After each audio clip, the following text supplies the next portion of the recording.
Kembali lagi bareng aku Andi di channel Galang Horor.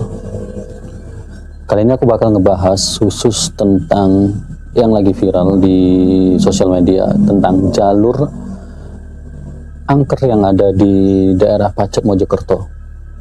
Dan yang bakal aku bahas ini tentang beberapa kejadian yang kemarin terjadi di jembatan Cangar yang ada di daerah Pacet Mojokerto. Mungkin kalian udah pada tahu ya, udah baca beritanya juga, udah juga nonton video-video di media sosial bahwasanya kemarin ada beberapa orang yang melakukan bundir di situ di jembatan Cangar itu. Di kejadian pertama itu ada sama remaja ya, kalau nggak salah motor Matic, entah benar atau enggak alasannya itu karena hubungan percintaan, aku nggak tahu, mungkin ekonomi, tapi yang santer aku dengar sih mungkin karena percintaan, sampai dia mengakhiri hidupnya dengan terjun dari jembatan Cangar. Dan nggak berselang lama ya, mungkin kurang lebih 1 minggu, kejadian serupa terjadi juga, dimana ada seorang laki-laki yang datang naik motor fiction, kalau nggak salah naik motor fiction, dan polanya itu mereka sama. Awalnya mereka cuma duduk-duduk bentar di pinggiran jembatan Cangar, lalu mungkin waktu situasi udah mulai sepi, nggak ada yang melintas, mereka melakukan itu, mereka lompat atau terjun dari jembatan Cangar itu. Sebenarnya kejanggalannya sih dari dua kejadian itu, mungkin dari kejadian pertama harusnya di saat ada remaja atau lelaki kedua yang duduk atau berdiri di jembatan Cangar itu tetap ada yang melintas. Nah, kenapa mereka yang melintas tuh nggak coba kayak ngehalangi atau kayak ngajak ngobrol atau apa gitu? Ini kayak seolah mereka lewat aja. Aku bakal ngulas sedikit sejarah tentang jembatan Cangar ini dari awal berdiri sampai saat ini ya. Jadi jembatan Cangar ini walaupun ada di daerah Pacet Mojokerto, aku juga ngulas sedikit. Ternyata dulunya jembatan Cangar ini belum jembatan permanen seperti sekarang ya. Kalau sekarang itu kan dia sudah permanen bangunannya, udah pakai jembatan pada umumnya. Nah, dulunya jembatan Cangar ini dibangun pada masa pemerintahan atau penjajahan warga Jepang. Jalur ini dibangun, jembatan ini dibangun dulunya tuh hanya bermodalkan kayak kayu-kayu balok, kayu-kayu besar. Jadi jembatan ini hanya jembatan kayu biasa yang mungkin tetap dibuat kokoh untuk jalur lintas utama atau jalur vital penghubung antara Pacet Mojokerto sama Batu ya, kalau nggak salah. Jembatan ini dibangun permanen oleh pihak Jepang, kalau aku nggak salah itu mulai dari tahun 1970 sampai 1980-an. Jembatan ini mulai dibangun permanen untuk jalur vital penghubung mungkin untuk transaksi pihak Jepang sama warga pribumi ya, pada masa itu di tahun 1970 sampai 1980-an. Ditambah lagi sebenarnya dulunya jembatan ini jembatan biasa aja gitu loh. Bahkan kenapa dibilang ini bangunan didirikan pada zaman Jepang, karena di bawahnya atau di sekitar dari jembatan Cangar ini juga ada beberapa gua atau beberapa infrastruktur untuk pertahanan yang dibangun oleh Jepang. Jadi kayak istilahnya di sekitaran Gunung Cangar, mungkin di bawah itu ya, itu ada beberapa gua yang dibangun pihak Jepang untuk pertahanan mereka pada zaman itu gitu guys. Nah, jembatan Cangar ini sebenarnya itu belum viral. Dulunya memang banyak kejadian di sana yang aku dengar juga dari teman yang tinggal di daerah sana. Banyak beberapa kejadian serupa di mana banyak orang terjun dari jembatan Cangar itu ke bawah.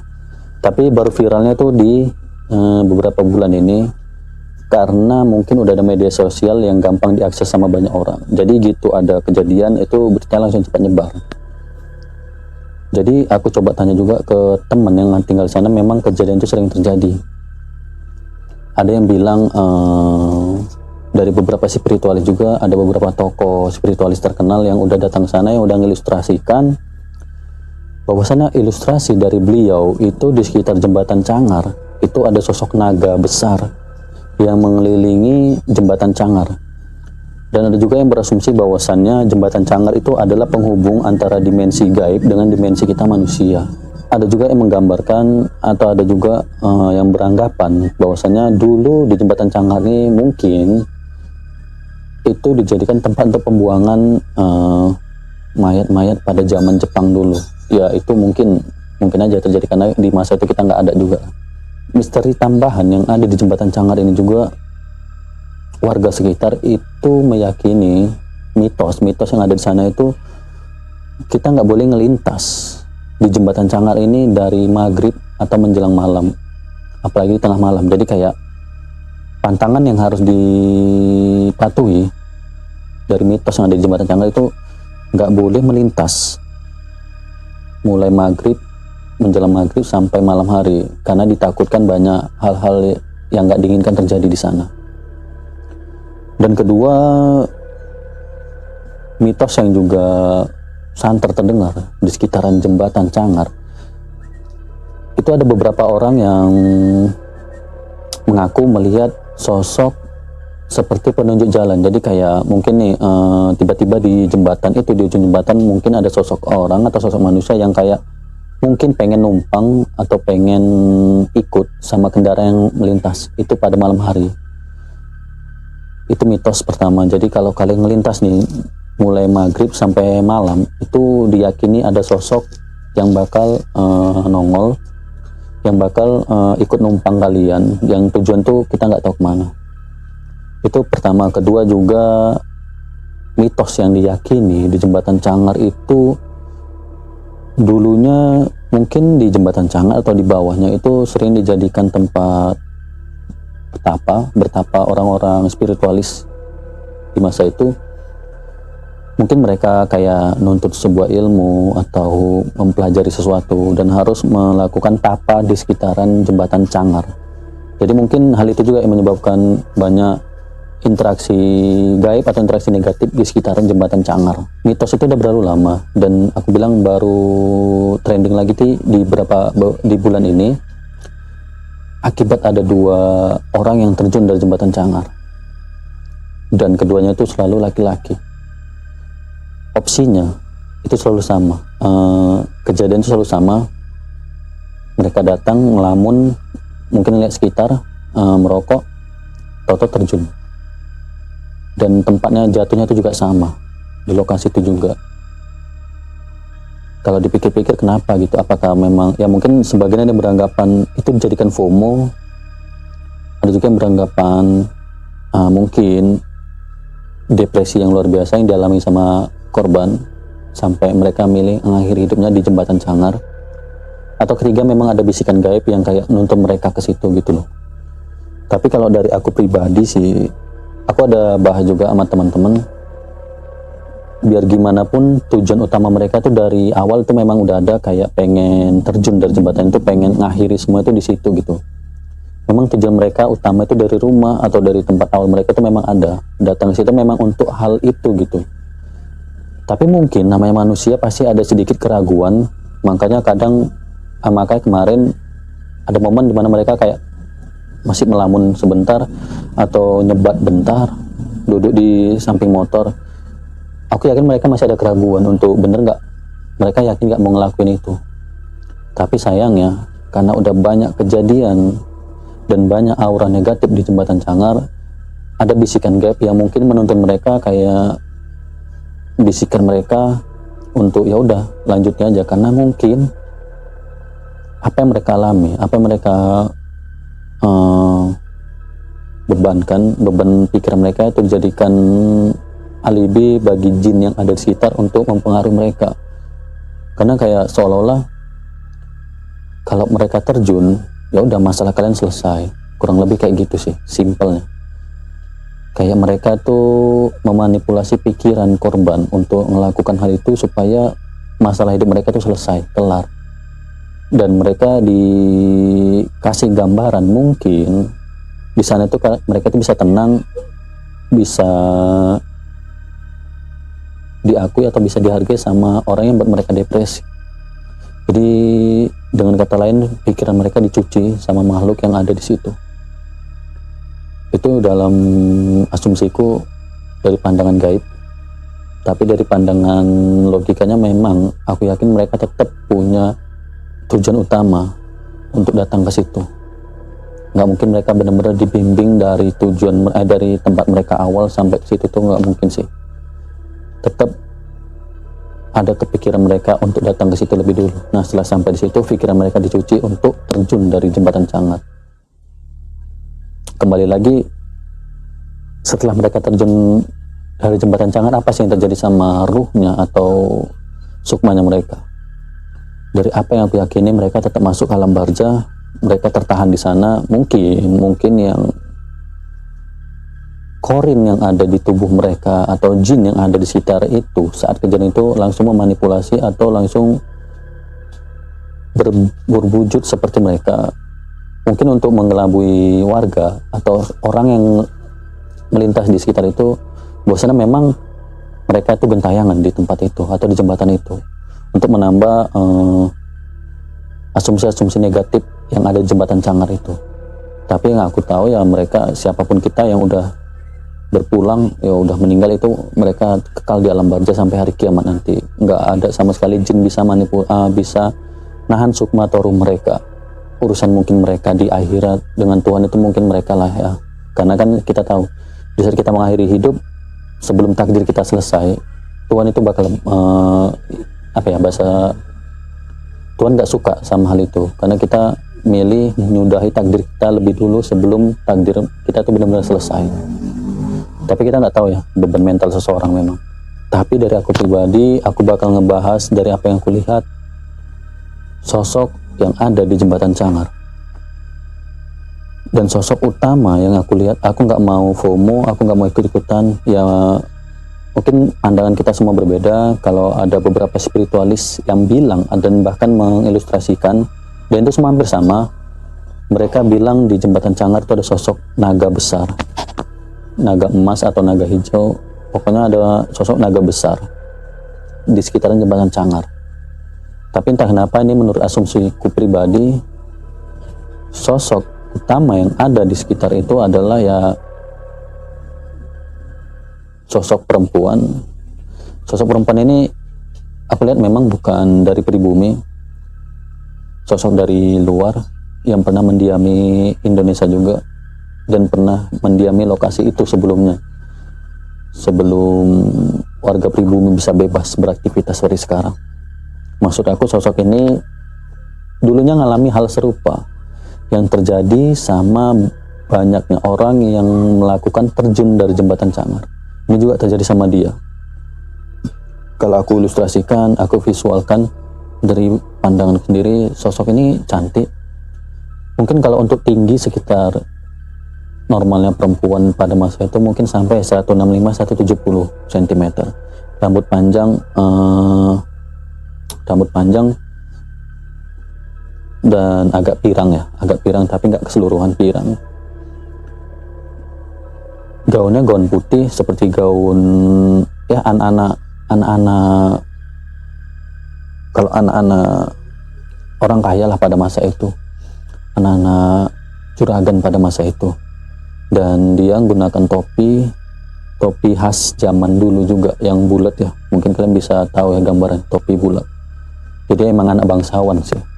Dan yang terjadi sama si sosok ini dulunya sama, lagi-lagi aku bilang ini menurut asumsiku pribadi, aku nggak menuntut kalian untuk percaya karena pandangan kita memang beda-beda.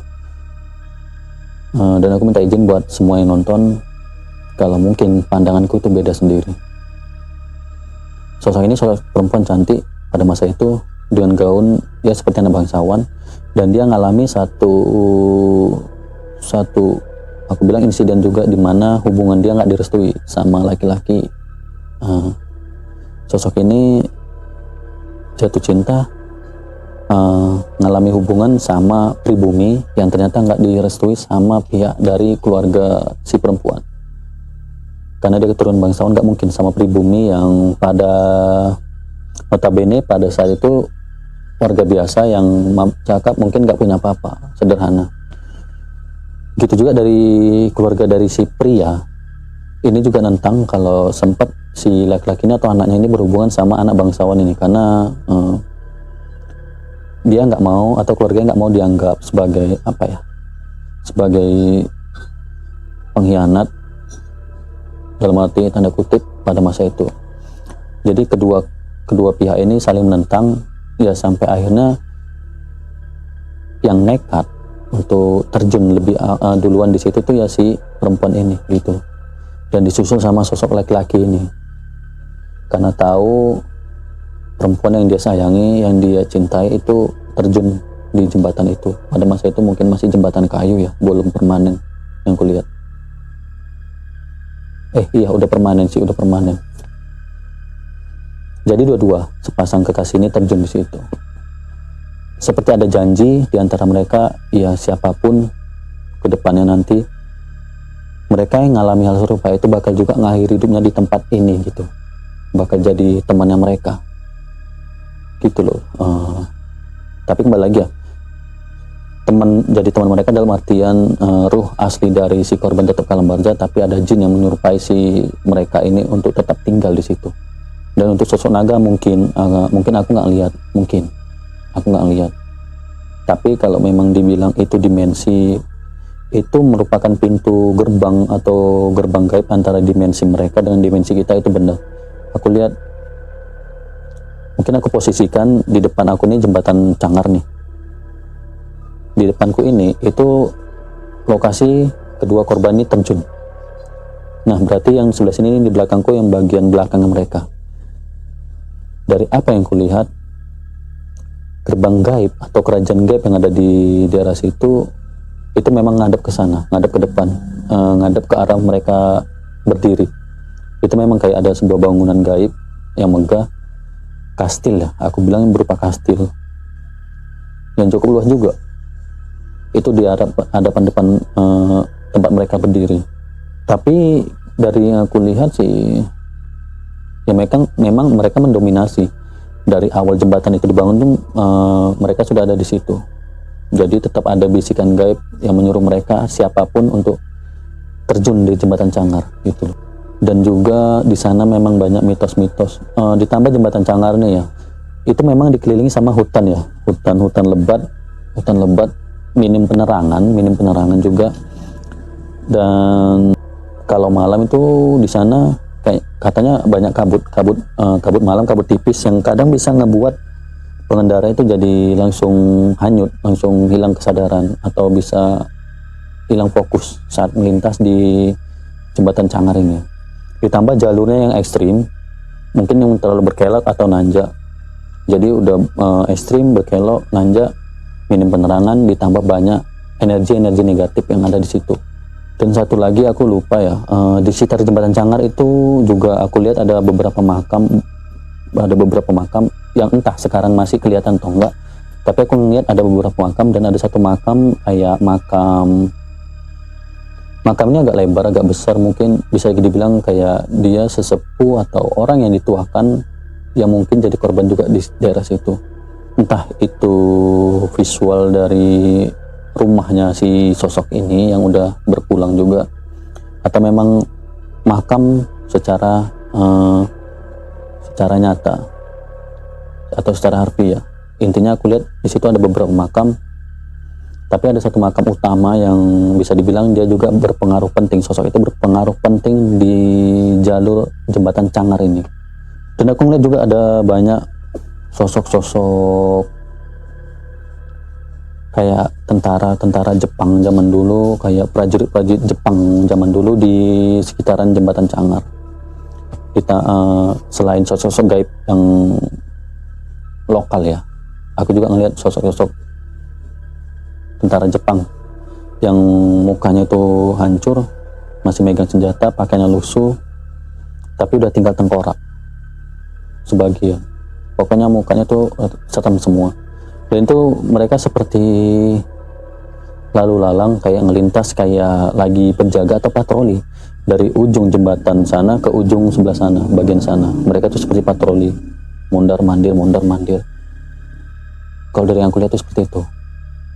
Jadi wajar kalau mungkin jalur itu memang, apalagi kalau udah malam, itu negatif banget auranya.